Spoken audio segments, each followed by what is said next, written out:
Yo, minasan! Chapter 121 Record of Ragnarok telah rilis dengan judul Teknik Rahasia Dewa Tertinggi, di mana teknik rahasia milik Odin ini mampu membunuh semua raksasa yang ada di Jotunheim atau negeri para raksasa. Lantas, bagaimanakah cara Kintoki menghadapi kekuatan Odin?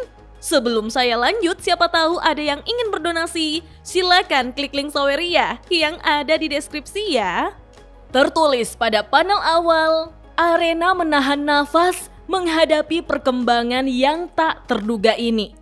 Diawali hembusan angin dengan pemandangan Valhalla dari atas. Para penonton tampak terkejut dan tak bisa berkata apa-apa saat menyaksikan apa yang terjadi pada lengan kanan Kintoki. Bersamaan dengan itu, Kintoki mundur meski darah lengannya menetes ke lantai. Kintoki yang kesakitan merasa kesal dan bertanya-tanya, "Sial, lenganku, apa yang sebenarnya terjadi padanya?" Dari tempat duduk penonton, Yorimitsu Morimoto tercengang bersama yang lainnya. Apa ini benar-benar terjadi? Aku tidak percaya dengan apa yang kulihat. Lengan kanan Kintoki yang bahkan menghentikan serangan Shutendoji dengan begitu mudah. Heimdall berkomentar, "Bahkan setelah melihat tayangan ulangnya, aku masih sulit percaya dengan apa yang baru saja terjadi.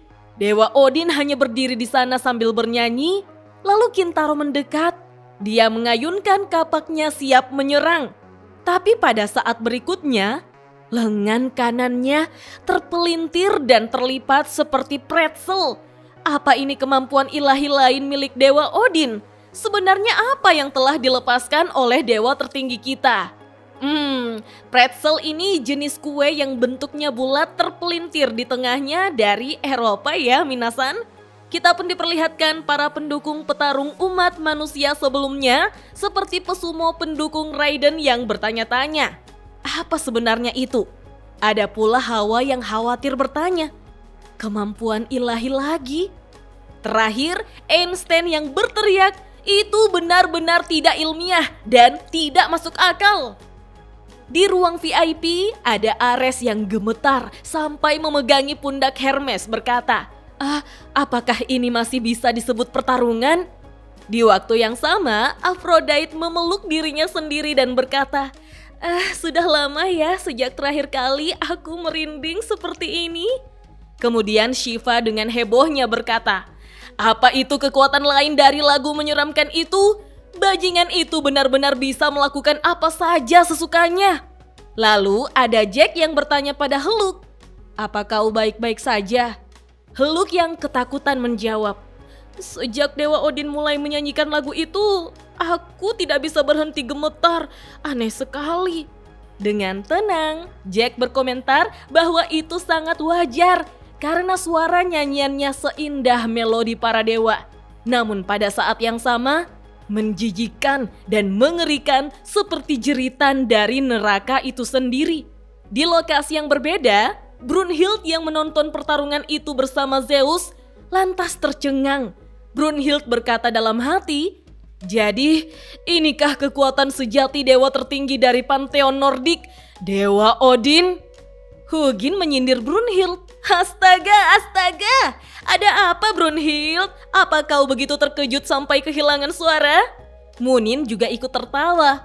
Kakak, tentu saja. Bahkan kami pun hanya pernah melihat Harpalurt digunakan satu kali sebelumnya. Ini adalah teknik paling rahasia. Kita pun diceritakan masa lalu Odin di Jotunheim alias negeri para raksasa minasan. Itu terjadi saat Pantheon Nordik masih belum memiliki seorang dewa tertinggi. Para raksasa tidak mengenal batas dalam kekejaman dan tirani mereka. Maka para dewa Nordik memulai tindakan untuk menaklukkan Jotunheim. Namun, saat benar-benar berhadapan dengan kekuatan luar biasa para raksasa, mereka justru berada di ambang kehancuran total. Terlihat ada beberapa dewa Nordik yang saling mengingatkan, jangan keluar dari perlindungan, jangan sampai mereka menemukan kita. Lalu ada yang kesal berkata, sial, apa para raksasa sekuat ini? Di saat yang sama, ada Forseti sebagai dewa Nordik yang kelak menjadi dewa perdamaian. Kini tampak gemetar ketakutan. Dia bertanya-tanya, kenapa ini bisa terjadi pada kita? Kita seharusnya tidak pernah menyerbu Jotunheim. Para dewa hanyalah mangsa para raksasa. Tidak mungkin kita bisa menang. Diceritakanlah bahwa semua dewa yang berada di sana hari itu dipenuhi keputusasaan. Namun kemudian, Forseti dan semua dewa Nordik terkejut saat mendengar sesuatu. Mereka menjadi bingung karena ada suara lantunan lagu. Mereka mendengar seseorang bernyanyi. Para dewa Nordik merasa lantunan ini indah sekali. Tapi siapa yang mungkin bernyanyi di tempat seperti ini?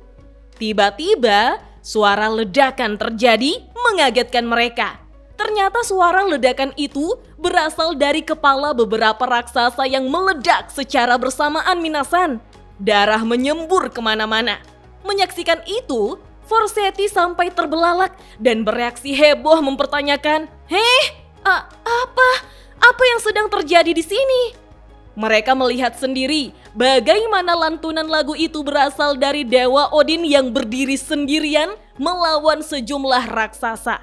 Lalu entah bagaimana, melalui lantunan itu, run-run yang menempel di tubuh para raksasa membuat tubuh mereka terkoyak-koyak, memelintir, tercabik-cabik, dan meletus seketika.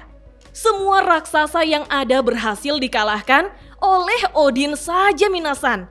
Namun para dewa Nordik masih tidak mengerti. Sebenarnya apa yang terjadi?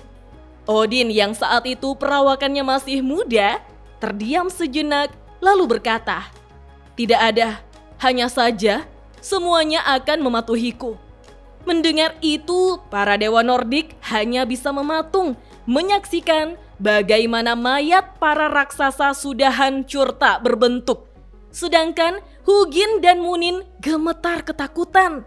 Kembali Odin yang wajahnya dipenuhi darah dari cipratan para raksasa berkata, "Haruskah kita melanjutkan kampanye ini atau terus membuang waktu untuk hal sepele yang tidak berarti?" Mendengar itu, Forseti terbelalak dan hanya bisa geleng-geleng kepala Minasan. Odin melanjutkan perkataannya, "Jika kalian tidak ingin mati di sini, sebaiknya ikut denganku." Dijelaskanlah bahwa setelah menyelamatkan para dewa yang terluka, Odin memimpin mereka kembali pulang dari Jotunheim. Dan sejak hari itu, nama Odin menjadi sinonim dengan sebutan dewa tertinggi bangsa Nordik. Perbedaan yang begitu ekstrim antara indahnya nyanyiannya dan mengerikannya efek lagu itu melahirkan sebuah legenda baru pada hari itu. Lagu Odin yang memikat hati, meluluhkan hati para gadis Jotun. Prose Edda, bait ke-163, Havamal. Mendengar masa lalu Odin dari Hugin dan Munin membuat Zeus berkata, menarik sekali. Aku pernah mendengar kisah pembantaian Jotun, tapi ternyata dia membunuh semua raksasa itu hanya dengan sebuah lagu ya." Hugin dan Munin serentak berteriak, "Tidak peduli siapa dirimu, jika kau mendengar lagu Dewa Odin di medan perang, tamatlah riwayatmu. Terlebih lagi, jika kau hanyalah manusia biasa, perlawanan seperti itu benar-benar tidak bisa dimaafkan." Brunhild pun tampak berpikir dan berkata pelan, "Sebuah lagu." Hugin yang resek mencoba menebak Brunhild. "Kau sedang berpikir kalau begitu tinggal menutup telinga supaya tidak mendengar lagunya bukan? Kakak. Itulah kenapa kau hanya setengah dewa. Benar sekali, lagu itu tidak hanya sampai ke telingamu, lagu itu bergema langsung di dalam tubuhmu. Dan suara itu mengukir kata-kata Dewa Odin ke dalam sel-sel tubuhmu sendiri. Lalu sel-sel itu mematuhi perintahnya dan menjadi miliknya untuk dikendalikan. Contohnya, terpelintirlah dan matilah. Deitdu Sialver, bunuh dirimu sendiri. Kita kembali diperlihatkan bagaimana kalimat yang dikeluarkan Odin itu dipatuhi oleh seluruh sel yang ada di tubuh raksasa Minasan, sehingga kepala mereka terpelintir dan mati seketika. Brunhild tampak syok mendengarnya. Hugin kembali menjelaskan, bahwa perintahnya cukup kuat untuk merenggut nyawamu sendiri, asalkan lagunya terus menggema padamu dalam waktu yang cukup lama. Tapi bahkan jika kau menutup telingamu, tidak ada cara untuk melawannya. Begitu lagu itu bergema hingga ke inti tubuhmu, kau akan menjadi satu lagi makhluk yang harus mematuhi Dewa Odin. Terdengar suara nyanyian Odin, Finster Arem Gef Bupik, yang berarti lengan kanan, serahkan dirimu sepenuhnya kepadaku. Dan itulah mengapa rune yang menempel pada tangan kanan Kintoki langsung memelintirnya Minasan. Munin pun terbang mendekati Brunhild dan berteriak, "Benar-benar sebuah kemampuan yang tak terkalahkan. Rencanamu dengan petarung anti Dewa Odin itu sama sekali tidak ada gunanya. Sudah berakhir, sudah berakhir." Zeus pun menatap Brunhild dengan serius, lalu berbicara, dengan lengan kanannya yang seperti itu, tidak ada lagi yang bisa dia lakukan. Namun Brunhild masih tetap keras kepala menjawab, "Tidak, aku percaya padamu, Kintaro." Kita pun diperlihatkan Kintoki yang memegangi kapaknya menggunakan tangan kirinya, sekaligus menahan rasa sakit yang dideritanya. Dia masih tetap berdiri di depan Odin, memenuhi kepercayaan para umat manusia yang mendukung petarung sebelumnya, seperti keluarga Adam, para ilmuwan, dan pegulat sumo. Tertulis pada panel akhir, cahaya di mata umat manusia belum padam. Dan chapter 121 Record of Ragnarok pun berakhir sampai di sini Minasan. Wah, kekuatan Odin benar-benar berbeda dari dewa lainnya ya. Bagaimanakah cara Kintoki untuk bisa mengalahkannya? Terlebih lagi dengan kondisi Kintoki yang tidak lagi prima. Apakah ada mukjizat lagi dengan tangan kanan Kintoki yang memiliki rune Golnir? Atau memang sama sekali tidak bisa dipakai sampai seterusnya? Kalau menurut Minasan, bagaimana? Kita lanjut ngobrol yuk di kolom komentar. Dah.